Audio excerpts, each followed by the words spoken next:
Hey guys, here Jeff at MACkite. I'm Tucker. And we're excited to give you a little piece of advice from our experience about tips for learning to parawing. Parawing, whoa, it's definitely hit the market. Yeah. It's an exciting new way of engaging with the foil and the wind. A lot of wingers, predominantly wingers, are seeing these parawings and going, that's what I want to do. So we're going to kind of dive into some tips that we feel are going to help you to learn.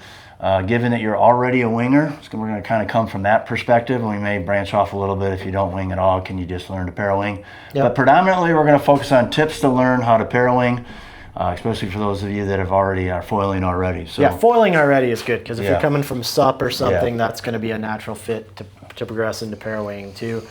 But I think number one, I think Jeff would agree with me on this one, picking the right conditions is big. Whew, you don't want to go out when it's super light.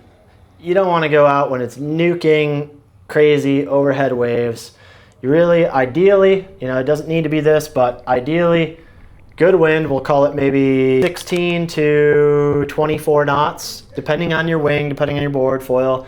That's going to change that scope a little bit. But powered wind for whatever wing and foil you're choosing, with as flat a water as you can find. Adding swell isn't impossible, but it does complicate things. Yeah, I would agree. You kind of have to go back to when you were learning to wing foil. And when you learn to wing foil, you need to be in conditions with some moderate wind, not light wind. And I would like to add to that, maybe not too gusty.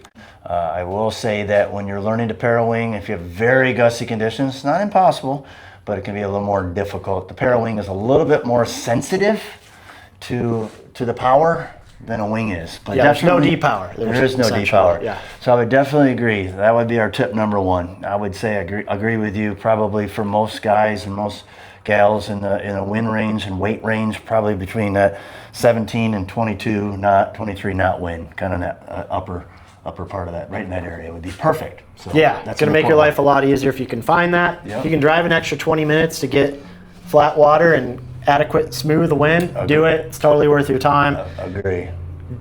Don't not go out, if it's lighter. No. Or I would maybe say don't go out if it's really high, but don't not go out if it's lighter. You will learn. As long as the wing can fly, you're learning things, but you're not going to be really having an easy time getting on foil. You're more learning the ground handling and board balance and things like that. It's still beneficial, but you're not really going to get up and ride. And that's a very good kind of a side part to our first tip is have the right wind.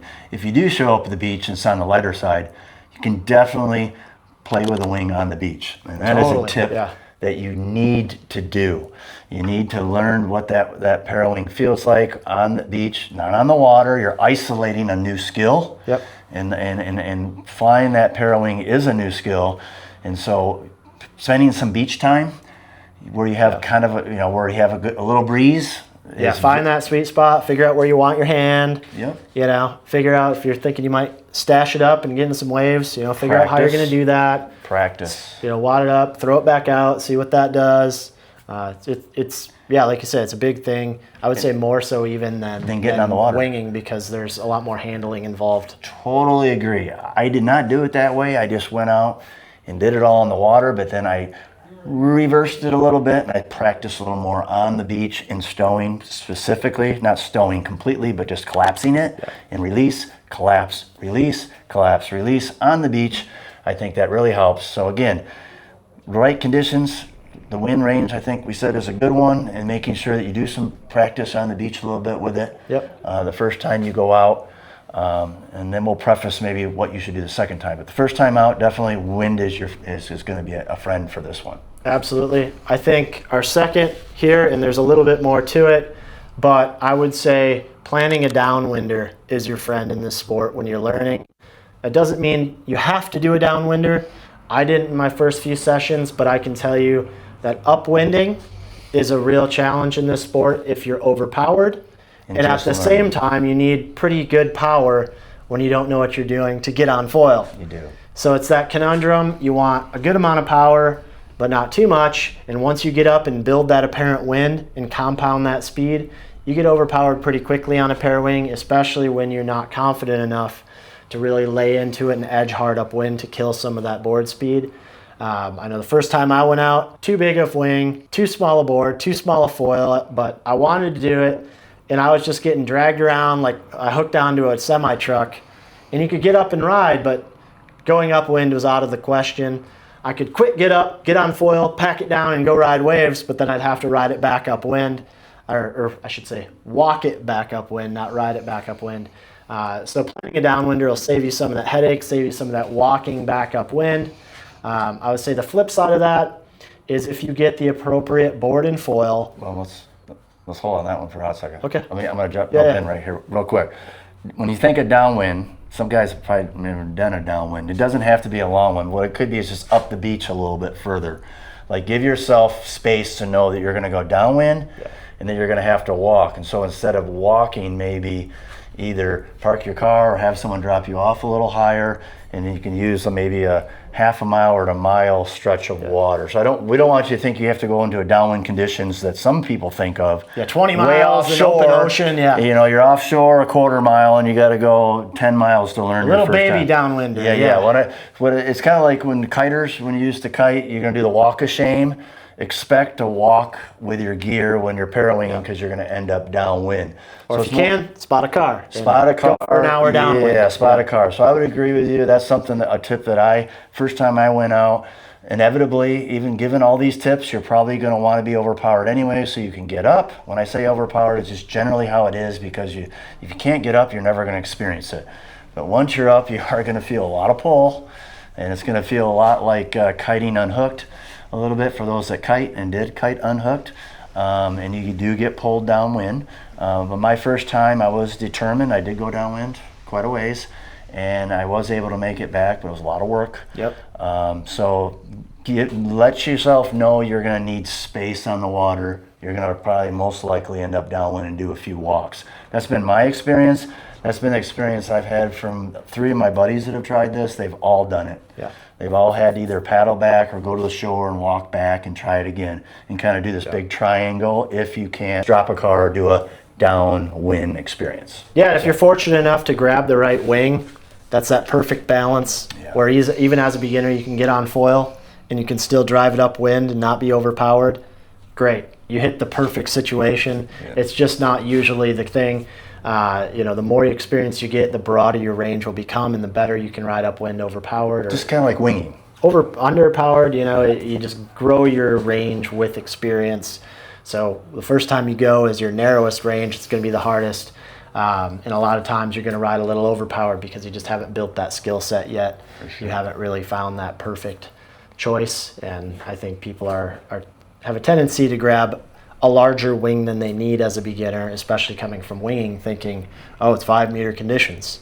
I'll grab a 5 meter. No, you'd probably be on a 4 or even a 3.5 in wing 5 meter conditions. That's good. You're jumping into maybe some other tips to learning. But they're I think related. For general, you could use a parawing similar to what you might use learning on a size wing, but usually a 1/2 meter.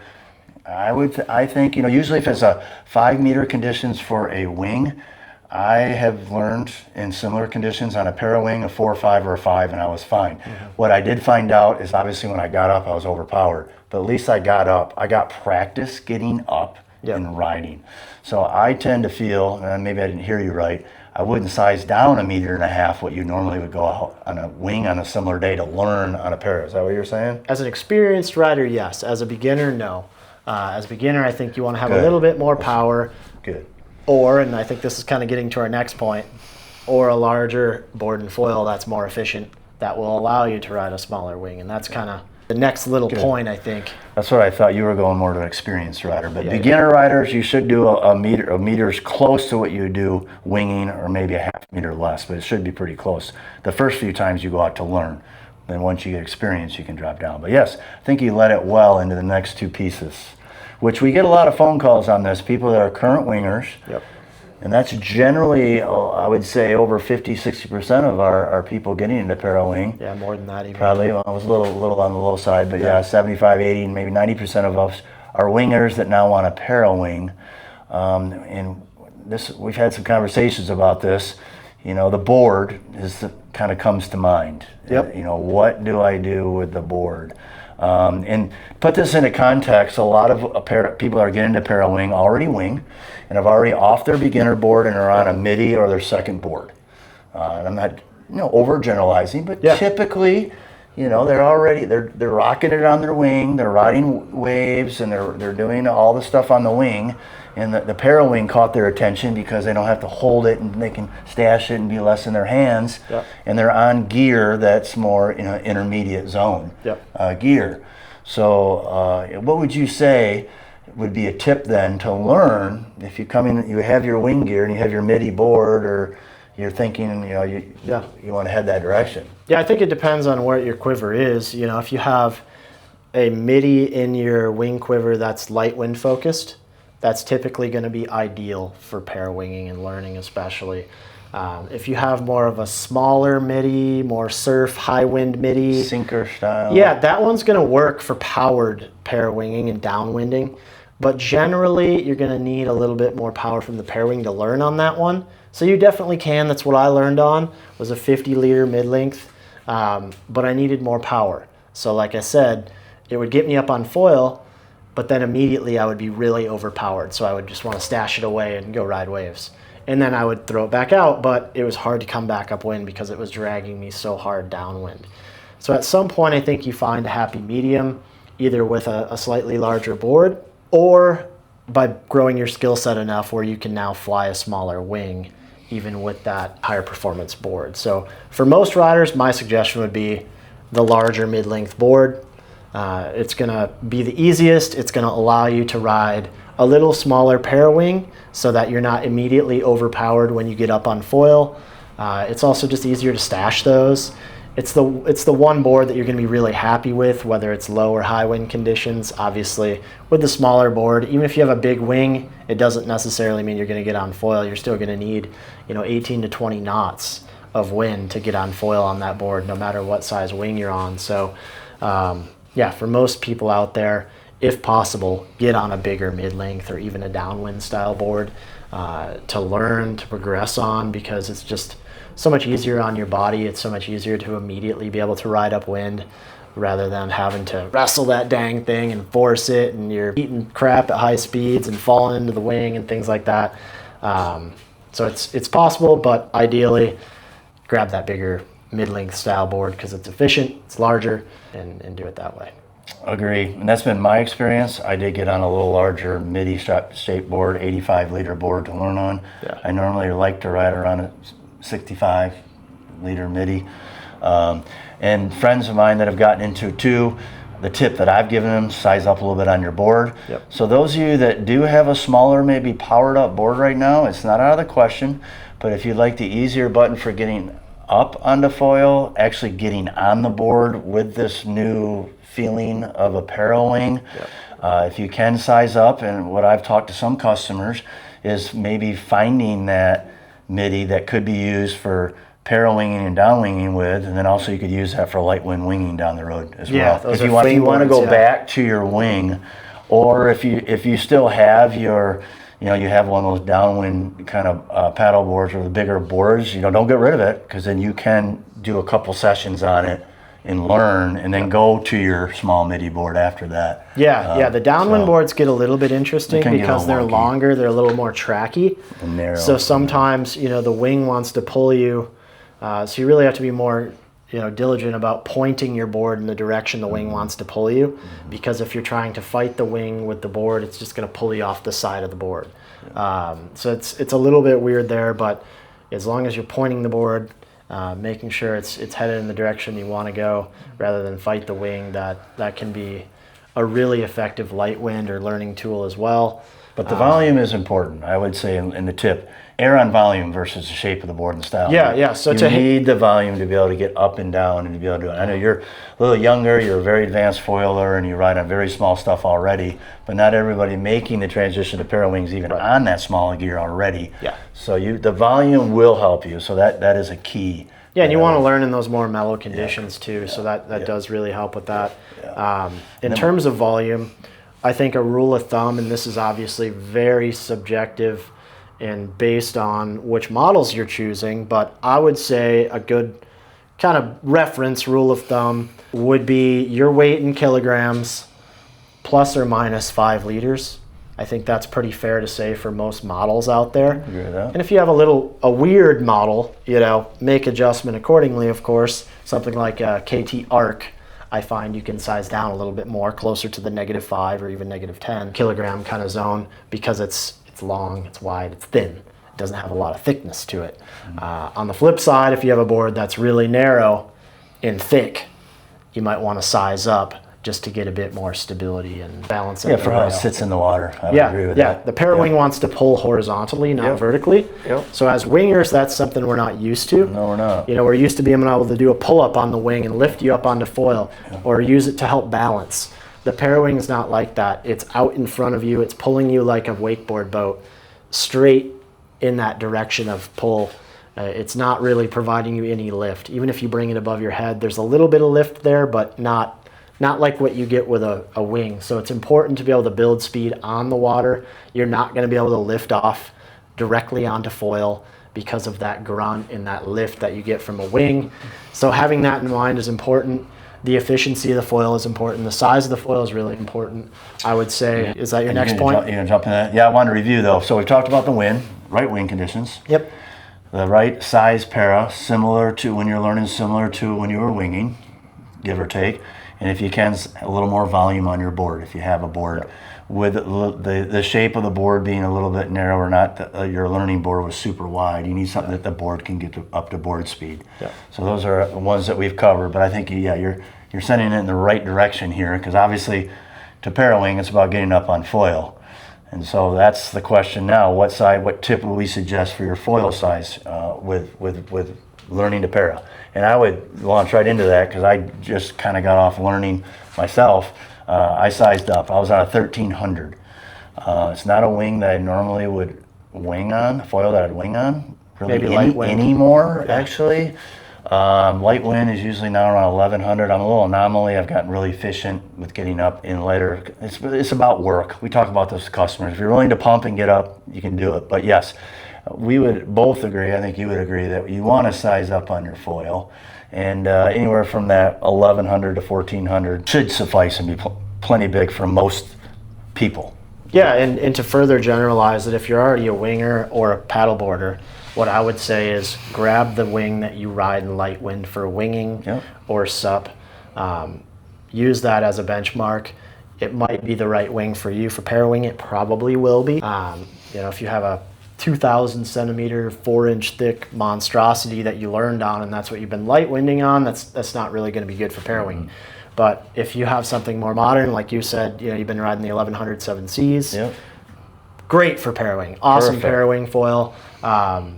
Anything in that semi-high aspect, efficient but still big. 7 aspect, or 7 to 8 to 9 aspect. In that zone. Or some people even, if you're into downwind paddleboarding, you'll have something like a 900 12 AR. That would be great for parawinging as well, because it has that great low speed lift and efficiency. So whatever you're comfortable in light winds for whatever you're coming off of, I think is a great place to start. If you're finding it's not adequate or it's not quite right, then you can jump off from there knowing more. Don't go jumping into a specific foil that somebody says, because, when the one at home might work. So try that one first, and then go into it. This is about learning, getting experience and getting up on your feet and getting going and getting up on foil. So yeah, I would agree. The wind, the volume of the board, the size of your wing, and then the foil would be, I like what you said, is what you normally might ride in lighter conditions to start out to learn for sure would be key. And then I may add just one more tip for this: patience. I think, when you're a good winger, a good foiler, put that parawing in your hand, you get out in the water, it can be all frustrating again. Yeah. I mean, you're just getting it handed to yourself. The thing goes in the water, it gets all twisted up. Yeah. And you will get your lines and your bar twisted in your first session. You're going to get it all wet. You're going to walk to the beach with it up in the air and think this is how it should be done. It won't touch the water, and then you'll get up on your board, and then you'll get smashed in the water.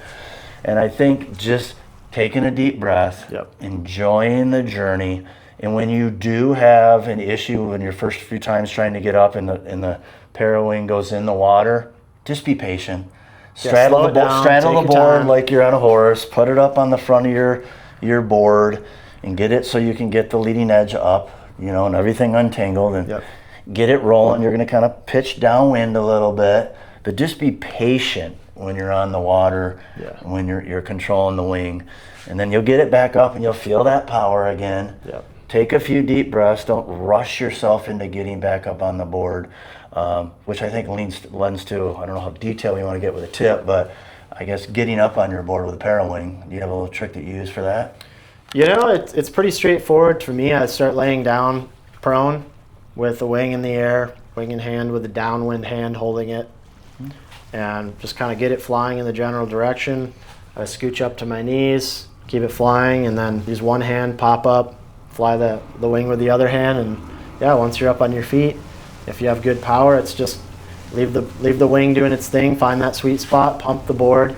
You might want to aim the board a little bit more downwind than you would when you're winging, because you're not building that apparent wind across the window as much, and that'll depend on the wing you're flying too, but using that downwind momentum as well as any swell that's there to compound that speed is where you want to be. Don't try to get it up on foil immediately. It's really built over time off the water.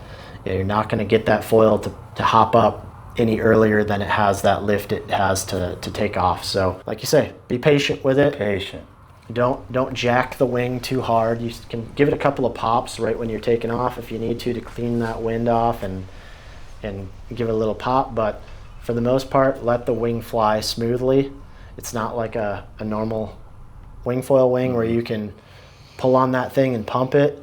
It's just going to jellyfish on you. So let it fly efficiently how it's designed, because every time you yank on it, it deforms and you're losing power. So like you said, I think you can get up on a parawing and engage when you first get to the board, similar to you would do with a wing, although you have the para wing that's up in one hand.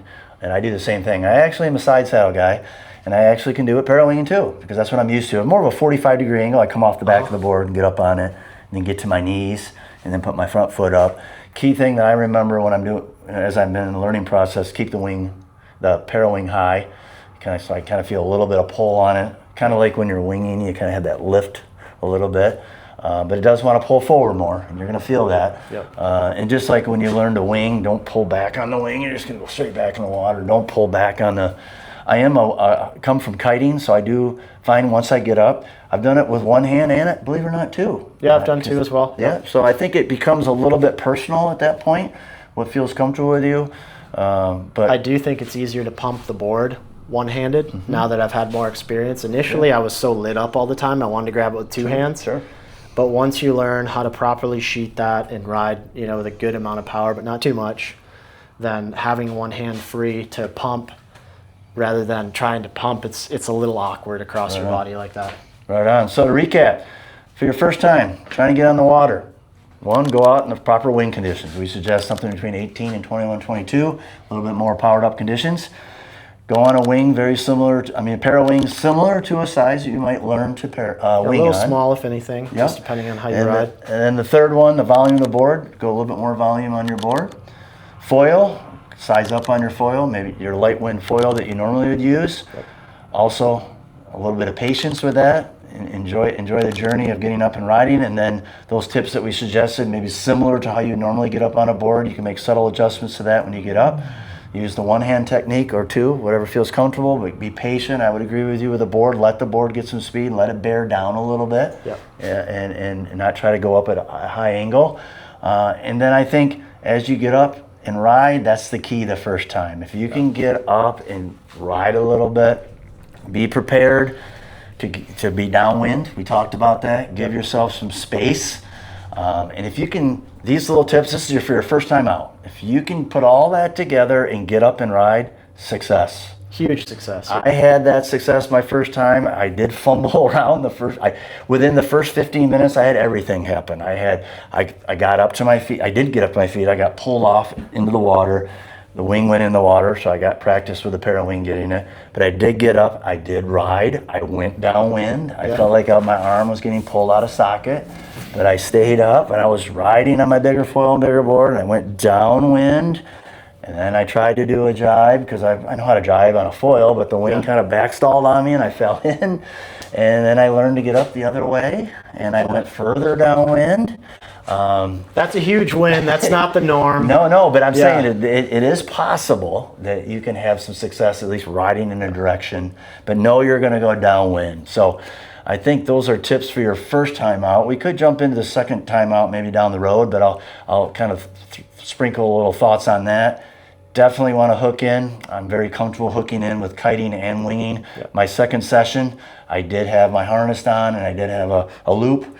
Saved my arms. I was able to just go upwind. Game changer. Game changer. But the first time out, I would not suggest doing any hooking. That's not part of the equation. Be a very advanced skill to do on your first session to be able to figure all that out in the first one. That's asking too much. But typically, I would say a couple sessions, 2 to 3 sessions.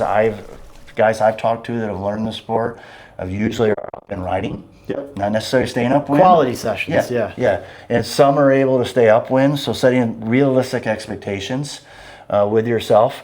And again, I think being patient and not being hard on yourself. I know we like to drop a few when we're out there, we're really frustrated. Just go easy on yourself because it's a new sensation, new thing. Yeah. And channel that energy in the right way. It's not. Yeah, taking a breath, taking it slow, I think is huge. Yeah. I know for me personally, I went out and I could get up and ride, so I expected to be able to do it all immediately, right? Yeah. And I was totally overpowered, so riding upwind was really challenging, and I just kept fighting it, trying to do it, rather than celebrating the fact that I was able to get up, ride a wave, stow it up, throw it out again in my first session, right? My first wave. And it was like, man, I should have been celebrating that, not cursing how bad I can't ride upwind and being upset for having to walk upwind after a couple of good waves. Just having the proper perspective is big, and part of that's just slowing down, not exhausting yourself, looking around, enjoying what you get to do, and how cool this is that we all get to do it. Last little tip, this isn't really part of the first tips, but I feel like we probably should put it in there, safety stuff. Always wear a quality leash, have a plan B, never ride alone. Know where you're headed downwind, because there's a good chance, like we talked about, you're headed downwind. So have an exit plan, have a plan C. Two points of flotation, your board and vest, inflatable, whatever you're doing. On one. Agreed. Leashes break. Shouldn't just be your board. The wing isn't one of them anymore because that thing's just going to be a wet blanket if it hits the water and not something you can really rely on. So think through that stuff. I know we all get excited. Want to get out there. Oh, I forgot my leash at home. I don't remember a leash rope. I got this new board and I'll just go do it. And don't do that. Find a way to leash into your board. Like you said, bring a secondary form of flotation and never ride alone because this sport can be dangerous. I would say it's not dangerous most of the time, but when things go wrong, they can go really wrong. So make sure you're set up for that. Yeah, right on. Give yourself enough space, have enough wind, enough volume in your board, the right foil, and patience. You'll get the sport. That's right. So again, it's been Jeff here at MACkite. And Tucker. Enjoy the parawing learning journey. Have fun out there, guys. That's right.